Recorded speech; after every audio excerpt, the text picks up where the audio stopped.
इस परिचर्चा के प्रथम महत्वपूर्ण वक्ता बागवानी विशेषज्ञ डॉक्टर विजय बहादुर द्विवेदी जी को आमंत्रित करना चाहता हूं। डॉक्टर विजय बहादुर द्विवेदी जी वर्तमान में बागवानी एवं खाद्य प्रसंस्करण विभाग उत्तर प्रदेश में संयुक्त निदेशक के पद पर निदेशालय में कार्यरत हैं। लगभग 34 वर्ष से आप विभाग से जुड़कर एक लंबा अनुभव प्राप्त किए हैं। आपने उत्तर प्रदेश सरकार में रहकर साग सब्जी पुष्प उत्पादन के शोध विकास कार्य तथा प्रशिक्षण में अनुकरणीय योगदान दिया है। वर्ष 1988 से 1983 तक आचार्य नरेंद्र देव कृषि एवं प्रौद्योगिक विश्वविद्यालय कुमारगंज अयोध्या में आलू की नई किस्में और इसके अन्य सस्य विधियों के बारे में शोध किया है। किसानों के द्वारा किए गए साग सब्जी की खेती द्वारा उनको आर्थिक स्थिति में बदलने के लिए महत्वपूर्ण योगदान दिया है। साग सब्जी के अलावा आपने फलदार वृक्षों पर भी शोध एवं प्रशिक्षण का कार्य किया है। किसानों को समय समय पर साग सब्जी आदि के तकनीकी एवं वैज्ञानिक ज्ञान को देकर अभूतपूर्व भूमिका अदा की है। द्विवेदी जी उत्तर प्रदेश सरकार के एक ईमानदार, निष्पक्ष एवं कर्मठ अधिकारी हैं। हम लोग डॉक्टर द्विवेदी जी से यह कहना चाहते हैं कि अधिकतर परिचर्चा में सम्मिलित प्रतिभागियों के पास गांव पर भी जमीन है, अतः किसानों को दिए जाने वाले सरकारी योजनाओं की जानकारी देने का भी कष्ट करेंगे। शहरी क्षेत्र में किचन गार्डन तथा छत गार्डन के खाली स्थान में निवासीगण अधिकतम गमले में कुछ साग सब्जी शौक के कारण उगाने की कोशिश करते हैं, लेकिन यह नहीं मालूम कि कब क्या और कैसे अच्छी तरह से साग सब्जी का प्रबंधन करें। अब मैं ज़्यादा इंतजार न करके डॉक्टर विजय बहादुर द्विवेदी जी से अनुरोध करता हूं कि अपना वक्तव्य किचन गार्डन तथा छत गार्डन का प्रबंधन एवं किसानों के लिए सरकारी योजनाओं के बारे में प्रस्तुत करें। डॉक्टर विजय बहादुर द्विवेदी जी, कृपया आप हमें और अपना व्याख्यान प्रस्तुत करें। सर्वप्रथम मैं माँ सरस्वती को नमन करता हूँ। आज इस रामायण पार्क में इस पावन बेला पर ये कार्यक्रम जो आयोजित हो रहा है, किसान कल्याणकारी कल्प के जो संस्थापक और अध्यक्ष हैं हमारे माननीय अध्यक्ष जी डॉक्टर देवेंद्र सिंह जी, एक बहुत ही कर्मठ और युवा के रूप में उभर कर आ रहे हैं इस कॉलोनी में, और उनका जो ये अनूठा प्रयास है, एक बढ़िया प्रयास जो आप लोगों के लिए कॉलोनी की हो, मैं समझता हूँ बहुत ही बेहतरीन होगा आने वाले समय के लिए। मैं आदरणीय डॉक्टर साहब को हृदय से नमन करता हूँ। RAW25 की इस कॉलोनी की जो व्यवस्था के संबंध में माननीय संस्थापक अध्यक्ष आदरणीय बनारसी दास जी हैं। बहुत ही अच्छा आपका मधुर व्यवहार है और आप हमसे मिले भी हैं। आपने जो बातें बताई, मैं समझता हूँ कि जो हमारे वरिष्ठ जन हैं उनके लिए आपका कार्यक्रम बहुत ही सराहनीय रहेगा। इस मंच पर जो उपस्थित हैं हमारे परम आदरणीय डॉक्टर दयानंदन मणि साहब, जो आयुर्वेद के डॉक्टर हैं, निश्चित रूप से बहुत ही बढ़िया आयुर्वेदिक विधाओं के बारे में जानकारी देंगे। डॉक्टर शालिनी श्रीवास्तव जो कि एक डाइटिशियन है, डाइटिशियन के होते हुए भी आपका जो मधुर व्यवहार है अपने आप में बहुत बेहतरीन है। आप यहाँ उपस्थित हैं, मैं नमन करता हूँ। हमारी बीच में श्वेता जी हैं, मैं ओम प्रकाश साग जी हैं, मैं आप मंचा जी, सभी लोगों को हृदय से नमन करता हूँ। इसी के साथ साथ इस कॉलोनी के जो हमारे वरिष्ठ जन हैं, माताएं हैं, बहनें हैं, यहाँ पर विराजमान हैं, मैं सभी को हृदय से प्रणाम करता हूँ, नमन करता हूँ।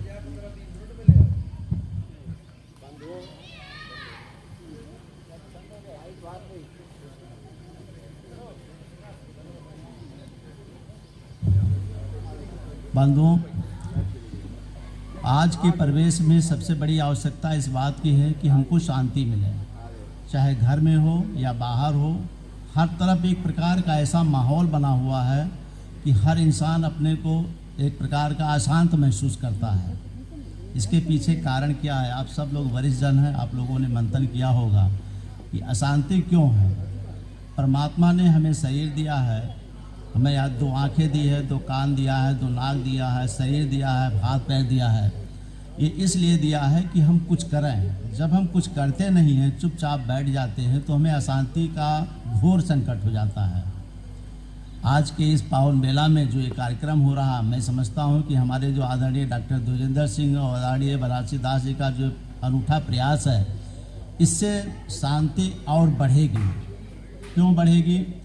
कारण ये है कि आपने जिन जिन विषयों को हम लोगों में व्याख्यान के लिए बुलाया है, ये व्याख्यान अपने आप में मानव जीवन को ऊंचा उठने के लिए पर्याप्त ही नहीं कह सकते, बल्कि एक बहुत ही आवश्यक होगा। आप जानते हैं कि घर में हमारी बहनें हैं, माताएं हैं, हमारे भाई हैं, पितातुल हमारे सब लोग हैं, भाई लोग हैं, इनके सबके स्वास्थ्य भी बेहतर रहना चाहिए। हम सब देखते हैं कि स्वास्थ्य भी बिगड़ रहा है।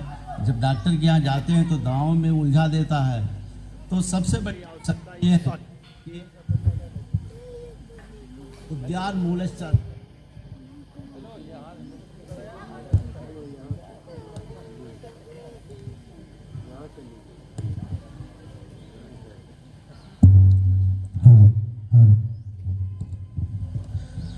तो सबसे बड़ी आवश्यकता यह है कि हम कहीं भी रहें, जहाँ भी रहें, स्वस्थ रहें, प्रसन्नचित रहें और अपने को समाज के लिए लगाएं। ये तभी संभव होगा जब हमारी मानसिकता सही हो, हमारा स्वास्थ्य सही हो, हमारे विचार सही हो, हमारे खान पान सही हो, तभी संभव होगा। आप सब लोग बहुत ही बुद्धिजीवी हैं, योग्य हैं, अपने अपने क्षेत्र के कर्मठ और एक अच्छे कार्यकर्ता के रूप में रहे हैं। आप सब जानते हैं कि जीवन को अगर स्वस्थ बनाना है तो उद्यान को अपनाना बहुत ज़रूरी है। उद्यान मूलस्थ जीवनम, हमारे जीवन का जो मूल आधार है वो उद्यान है। उद्यान कैसे हैं? आपने धर्म ग्रंथों को भी पढ़ा होगा, महाभारत, पुराण, गीता सबका अध्ययन किया होगा, टीवी पे देखते हैं, पेपरों में पढ़ते हैं कि परमात्मा भी फूलों से खुश होता है, परमात्मा भी पत्तियों से खुश होता है। हर घर में तुलसी के पेड़ लगे होते हैं, हर घर में सिट्रोनेला होता है, हर घर में आम और आंवला के भी पेड़ मिलते हैं। कहने का तात्पर्य है कि 10 कूपो समो बापी 10 बापी समो हदा 10 हदा समो पुत्रो 10 पुत्रो समो द्रुमा। अगर आपके घर में, आपके खेतों में बागबानी है, चाहे वो किचन गार्डन के रूप में है, रूफ गार्डनिंग के रूप में है, किसी भी रूप में है, तो जहाँ एक तरफ वातावरण का सुधार होता है, वहीं दूसरी तरफ आपके स्वास्थ्य में सुधार लाता है, तीसरे तरफ जो है शांति पैदा करता है। तो हम सब क्यों ना बागबानी अपनाएं। आप जानते हैं उत्तर प्रदेश सरकार का उद्यान एवं खाद्य प्रसंस्करण विभाग है और इस विभाग के माध्यम से जन जन तक जागृति फैलाने के लिए सरकार द्वारा एक कार्यक्रम चलाया जा रहा है जिसे चौपाल कहते हैं। विभाग द्वारा गांव-गांव में जा कर के जो हमारे कृषि विज्ञान केंद्र के, कृषि विश्वविद्यालय के वैज्ञानिक हैं, विभाग के अधिकारी हैं, तकनीकी कर्मचारी हैं, सबके द्वारा गांव-गांव में जा कर के एक एक जनों को उद्यान के बारे में, फूलों की खेती कैसे की जाए, सब्जियों की खेती कैसे की जाए, फलों की खेती कैसे की जाए और कोई छोटा उद्योग कैसे लगाया जाए, बृहद जानकारी दे करके जागृति पैदा की जा रही है। आप सब लोग यहाँ पर बैठे हैं, मुझे यहाँ पर अवसर दिया गया है। मैं आदरणीय डॉक्टर दुर्जेंद्र सिंह सर को मैं धन्यवाद देता हूँ कि आपने मुझे यहाँ बोलने का मौका दिया। और ये आपको यहाँ मैं आग्रह करना चाहता हूँ कि उद्यान अपने आप में एक केवल शांति के लिए नहीं बल्कि एक आर्थिक स्थिति को सुदृढ़ करने का बेहद सशक्त माध्यम है। हमारी जो बहनें माताएं घर में रहती हैं, खाली बैठी है, समय कम है, वो घर में किचन गार्डनिंग बड़े आराम से कर सकती है। उसके लिए कुछ नहीं करना है। हर जिलों में उद्यान विभाग की नर्सरी है, पौधशालाएँ हैं, एक नहीं 2 3 4 4 हैं और उसमें हर स्टेज पर आपको आम के पौधे, आंवला के पौधे और सब्जियों के पौधे, सब्जियों के बीज मिल सकते हैं। आप ऐसा कार्यक्रम बनाएं जो साल के 12 महीने होते हैं, हर महीने में आपको नए नए प्रकार के, अच्छे प्रकार की जो मौसमी सब्जियां होती हैं आपको मिलती रहें, मौसम के फल आपको मिलते रहें, तो आपका किचन गार्डन अच्छा होगा। इसमें सबसे अहम बात होती है मौसम में कब लगाएं। आप जानते हैं कि सर्दी के मौसम होते हैं, गर्मी के मौसम होते हैं, बरसात के मौसम होते हैं। ज़्यादातर जो फलों और सब्जियों का रोपण होता है वो बरसात के मौसम होता है, जुलाई अगस्त, और सब्जियां जो हमारी जो मुख्य रूप से होती हैं वो बसंतकालिक यानी अक्टूबर, सितंबर, अक्टूबर, नवंबर से प्रारंभ होती हैं, और जो गर्मियों की होती हैं वो जायद के मौसम जिसे फरवरी मार्च में लगाया जाता है। तो मैं यहाँ पर आप सब लोगों से कहूँगा कि जो बीज होते हैं, बीज में आप जानते हैं कि टमाटर बहुत अच्छा होता है। आजकल अच्छे अच्छे वैरायटी आ रहे हैं, NDT5 है, NDT6 है, पूसा रूबी है, जो अच्छी प्रजाति होती है उनको लाइए और उनको लगाइए। फलों में आप आंवला है, आंवला से परमात्मा भी खुश होता है, आम से भी बहुत ज़्यादा दवाइयों के रूप में भी इस्तेमाल करते हैं, खाने में भी अच्छा होता है। आम लगाइए, आंवला लगाइए, नींबू लगाइए। सबसे बड़ी बात यह है कि शरीर में अगर इम्यूनिटी पावर बनी रहेगी तो किसी भी प्रकार की बीमारी नहीं आएगी। इम्यूनिटी पावर बढ़ाने के लिए हमें नींबू वर्गीय फलों का रोपण करना है। इम्यूनिटी पावर बढ़ाने के लिए औषधीय पौधों को अपनाना है। ये औषधीय पौधों में डॉक्टर साहब हमारे सीमेंट में रहे हैं, इसमें तुलसी मेन है, अश्वगंधा है, सतावर है। इनका भी हमें अपने सिट्रोनेला है अपने किचन गार्डन में समावेश करना चाहिए। इसी के साथ साथ जो माताएं बहनें रूफ टॉप गार्डनिंग में इंटरेस्टेड हैं, उसमें बहुत ही आसान है। छत के ऊपर 6 इंच मिट्टी डाल करके और उसको बिल्कुल भुरभुरा मिट्टी डाल करके गोबर की खाद मिला दें और ऊपर से एक छत नुमा जो है पॉलीथीन डाल दें और उसके अंदर धनिया है, मेथी है, पालक है, टमाटर है, गोभी, जो कुछ भी पैदा करना चाहती हैं वो करती रहें और हजारे से पानी देते रहेंगी तो हो जाएगा। इसमें ध्यान ये देना है कि जो कुछ भी आप फलों और सब्जियों को उगाएं वो पूर्णतः प्राकृतिक होना चाहिए।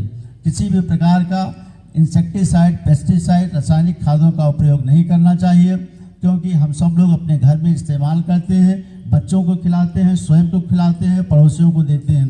अगर आप किसी भी प्रकार के रासायनिक खादों का, तत्वों का इस्तेमाल करेंगे तो शरीर में वो नुकसान करेगा और नाना प्रकार की बीमारी पैदा करेगा।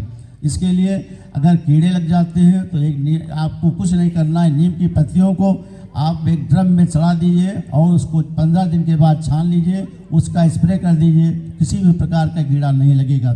इसी के साथ साथ घर में आप जो भी छिलके निकालती हैं, चाहे आलू छीला जा रहा है, प्याज छीला जा रहा है, किसी भी प्रकार का जो अवशिष्ट निकलता है उसको घर में एक ड्रम में डाल दीजिए, सड़ा दीजिए और सड़ाने के बाद में उसको खाद के रूप में इस्तेमाल कर सकते हैं। ट्राइकोडर्मा आ रहा है, वर्मी कंपोस्ट का प्रयोग करके आप जो है प्राकृतिक खेती कर सकते हैं। जो माताएं बहनें प्राकृतिक खेती में अपना इंटरेस्ट रखती हैं, इसके लिए उद्यान विभाग द्वारा एक प्रशिक्षण कार्यक्रम का आयोजन किया जा रहा है। आप प्रशिक्षण लेकर के तकनीकी विधा को अपना करके घर में आप अपना भी स्वस्थ रख सकती हैं और पूरे परिवार को स्वस्थ रख सकती हैं।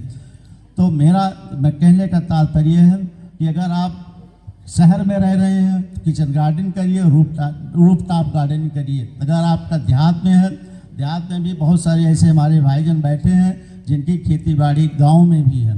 गाँव में संपन्न बनाना है, जो हमारे परिवार हैं गाँव में रह रहे हैं, नौकरी आजकल मिल नहीं रही है, तो 21वीं सदी के लिए जो उद्यान विभाग है ये एक प्रकार का गोल्डन सुनहरा अवसर उभर कर आ रहा है। हम आपको बता दें, भारत ही नहीं पूरे विश्व में आज औद्यानिकी के क्षेत्र में सराहनीय कार्य किए जा रहे हैं, जिसका जो है हर तरफ प्रशंसा की जा रही है। अभी माननीय मुख्यमंत्री जी के द्वारा भी औद्यानिकी क्षेत्र में उत्कृष्ट कार्य करने वालों को प्रोत्साहित किया है और माननीय राष्ट्रपति महोदय द्वारा ने भी इनाम दिया है। मैं आप सभी लोगों को ये बताना चाहूँगा यहाँ पर कि शासन द्वारा उद्यान के जितने भी योजनाएं चलाई जा रही हैं वो भारत सरकार और उत्तर प्रदेश सरकार के आपसी कोलैबोरेशन से हैं। इसमें जो एक सबसे बड़ी अच्छी जो योजना में है, सबसे बड़ी प्रॉब्लम होती है देहातों में पानी की। पानी लोग छोड़ करके, पानी का इतना बर्बादी होता है, चाहे वो धान हो, गेहूँ हो, सब्जी हो, कहीं भी हो, आलू हो, पानी ट्यूबवेल चला दिया और वाटर लेवल नीचे जा रहा है। तो उसके लिए सरकार द्वारा ड्रिप सिस्टम इस्तेमाल किया गया है। फलों की खेती करनी है तो बूंद बूंद करके पानी पौधे को मिलेगा, पौधे का स्वास्थ्य अच्छा होगा। इसी के साथ साथ अगर आलू की खेती कर रहे हैं, टमाटर की खेती कर रहे हैं तो स्प्रिंकलर सिस्टम उसके लिए उपयुक्त है। दूसरी बात ये कहना चाहेंगे कि फलों सब्जियों में जो सरकार द्वारा एक अच्छा खासा अनुदान दे रही है, अनुदान में आपको करीब 20 से 35% के बीच में अनुदान है। जो किसान भाई की सब्जी करना चाहते हैं उनके लिए भी अनुदान है करीब 20% का। जो फलों की खेती करना चाहते हैं वो 30 से 40% का अनुदान है। इसमें कुछ नहीं करना है, अपने ज़िले के जिला उद्यान अधिकारी रहते हैं और वो ऑनलाइन आवेदन लेते हैं। केवल एक खतौनी देना है, आधार कार्ड देना है, एक फ़ोटो देना है, ऑनलाइन आवेदन करिए और पहले आओ पहले पाओ के आधार पर आपको सब्सिडी का लाभ दिया जाएगा और इसके बाद डीबीटी के माध्यम से किया जाता है। इसमें किसी भी प्रकार की कहीं कोई समस्या नहीं आती है। किसान बंधु ज़्यादा से ज़्यादा लोग जुड़ रहे हैं।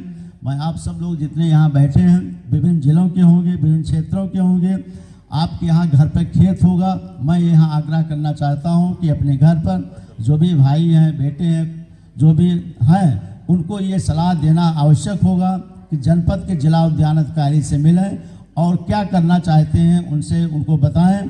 जो भी उनकी समस्या होगी उसका निराकरण जिले पर होगा। हमारे विभाग के जो अधिकारी हैं, इंस्पेक्टर हैं, वो निश्चित रूप से आपके खेतों पर भी जा करके आपकी समस्याओं को सुनेंगे। किसी भी प्रकार की जो सरकार की योजनाएं हैं उसका मूल उद्देश्य होता है कि जो जनता का अंतिम पायदान तक उसको लाभ पहुंचाना।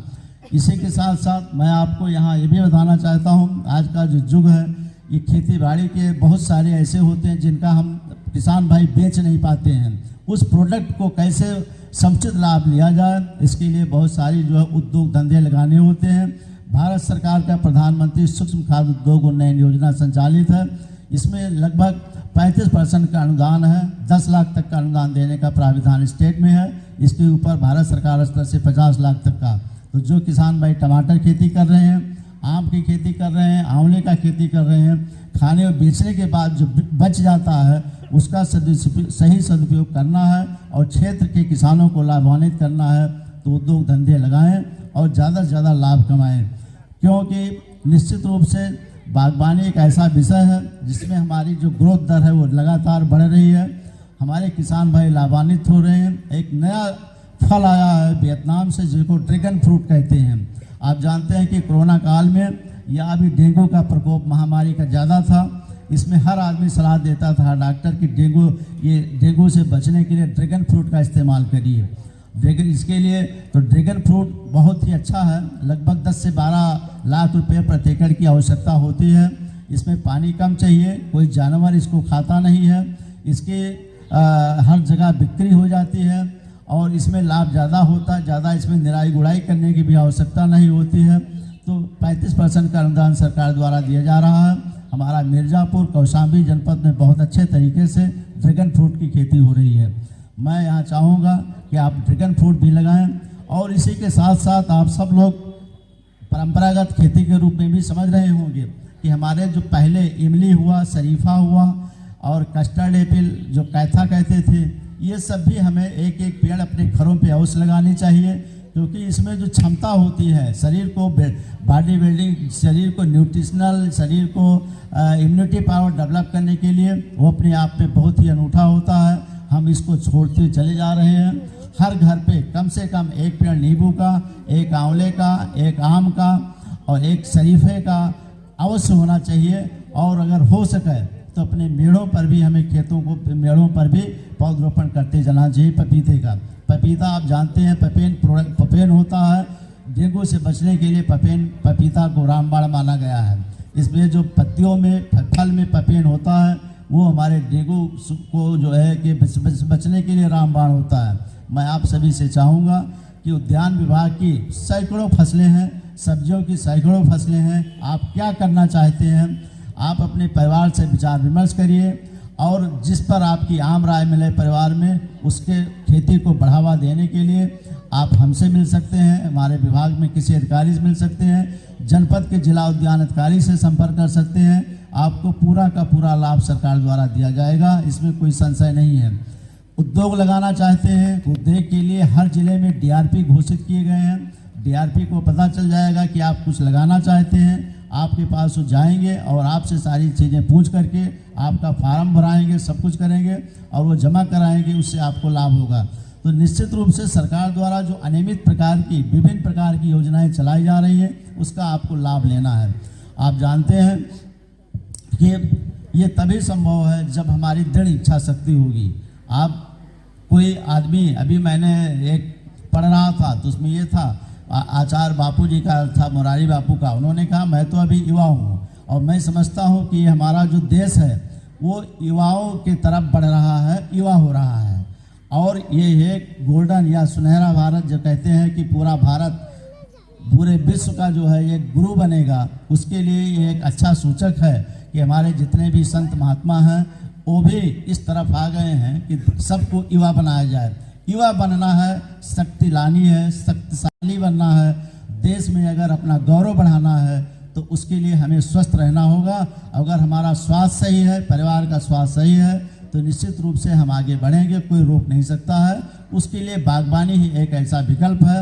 आप फल खाइए, सब्जी खाइए, लेकिन आप प्राकृतिक रूप से जो पैदा किया जाता है वो खाइए। आप घर पे पैदा करिए। हमारी मैंने आप लखनऊ में बहुत सारे घरों को मैंने देखा है, डॉक्टर्स हैं, इंजीनियर्स हैं, बड़े बड़े एडवोकेट हैं, लॉयर हैं, जजेज हैं, उन्होंने सब अपने घर में पपीता पैदा कर रहे हैं, अपने घरों पर प्राकृतिक रूप से सब्जियों की खेती कर रहे हैं, छतों पर कर रहे हैं, गमलों में लगा रहे हैं, तो आप क्यों नहीं कर सकते हैं? मेरा आप सब से यहाँ जितने लोग बैठे हैं ये अनुरोध करना चाहूँगा कि घरों पर आप प्राकृतिक खेती अपनाइए और कोशिश करिए, अगर आपके पास गांव में ज़मीन है या आप यहाँ पर आप रख सकते हैं तो एक देसी गाय अवश्य पालिए। देसी गाय पालने से फ़ायदा ये होगा कि उसका गौमूत्र और उसका जो गोबर होता है वो एक दवा के रूप में होता है। उसके एक कहते हैं कि एक देसी गाय से 30 एकड़ तक की खेती हम कर सकते हैं। और जो गोबर से पैदा किया हुआ प्राकृतिक रूप से जो खाद फल और सब्जी होगा हमारा, वो निश्चित रूप से बहुत ही स्वादिष्ट होता है, गुणकारी होता है और हमारे स्वास्थ्य के लिए बहुत ही लाभदायक होता है। दूसरी बात, अगर आप नहीं कर सकते हैं तो यहाँ बहुत सारे गौशाला हैं। आप गौशाला में गौ माता के लिए आप अपना योगदान दे करके चारे खाने की व्यवस्था करा करके वहाँ से भी गोबर और गौमूत्र की व्यवस्था अपने किचन गार्डन के लिए और रूपटाप के लिए कर सकते हैं। कोई चीज़ संभव नहीं है, सब चीज़ संभव है अगर आप चाहें तो। मैं यही कहना चाहूँगा कि उद्यान अपनाइए, जीवन को स्वस्थ बनाइए, संपन्न बनाइए। समृद्ध बनाना है तो हमें जो है सरकार की योजनाओं से लाभान्वित होना होगा और उसका सच्चे ढंग से ईमानदारी के साथ क्रियान्वयन करना होगा। मैं ये भी यहाँ आपको थोड़ा संज्ञानित कराना चाहूँगा कि उद्यान आप लोग विभिन्न क्षेत्रों से होंगे। हमारे विभाग द्वारा पूरे प्रदेश में 5 प्रयोगी प्रशिक्षण केंद्र बनाए गए हैं। अगर कोई भाई बस्ती के रहने वाले हैं तो बस्ती सेंटर है हमारा, बुंदेलखंड के रहने वाले हैं तो झांसी बरुआ सागर में है, मलियाबाद है, इलाहाबाद, खुसरूबाग है। किसी भी प्रकार की आप तकनीकी प्रशिक्षण, फलों की खेती, सब्जियों की खेती, औषधीय खेती, फूलों की खेती करना चाहते हैं तो आप इन जगह से आवेदन करके प्रशिक्षण, तकनीकी रूप से प्रशिक्षण प्राप्त कर सकते हैं। आपको निःशुल्क प्रशिक्षण दिया जाएगा। आने जाने खाने की व्यवस्था आपको स्वयं करनी होगी। मैं ये बात यहाँ स्पष्ट रूप से करना चाहता हूँ कि देखिए, अगर हमारी दृढ़ इच्छा शक्ति, प्रबल शक्ति है तो हमें कोई रोक नहीं सकता है। हम अपने को कभी ये ना माने कि हम रिटायर हो चुके हैं, क्योंकि सरकारी सेवा 60 साल के बाद ये 60 साल तक होती है और जब आदमी रिटायर होता है तो थोड़े दिन के लिए चिंतित हो जाता है क्या करेंगे। लेकिन मेरा ये मानना है कि वो जीवन की जो नई शुरुआत होती है उसमें बड़ी आज़ादी होती है, स्वतंत्रता होती है। किसी भी कार्य को आप बेहिचक कर सकते हैं, कोई रोक नहीं सकता है। और समाज के लिए आध्यात्मिक क्षेत्र में, स्पिरिचुअल लाइफ में, सोशल लाइफ में, पारिवारिक लाइफ में जो आप कर सकते हैं शायद वो नौकरी वाला नहीं कर सकता है। मैं आप सभी लोगों का एक बार पुनः हृदय से हार्दिक आभार प्रकट करता हूं कि आपने मुझे समय दिया। मैं इस कल्याणकारी किसान संघ के जो सम्मानीय संस्थापक अध्यक्ष हैं, RAW के अध्यक्ष हैं, मैं उनको और सभी टीम के सदस्यों को एक बार पुनः आभार प्रकट करता हूं, धन्यवाद देता हूं कि इस तरीके के कार्यक्रम इस रामायण पार्क में निश्चित रूप से बेहतरीन रिजल्ट देगा। और ये केवल रामायण पार्क तक ही सीमित नहीं होगा, ये पूरे लखनऊ में अपनी रोशनी बिखेरेगा। इन्हीं शब्दों के साथ मैं अपनी वाणी समाप्त करता हूँ। जय हिंद, जय भारत।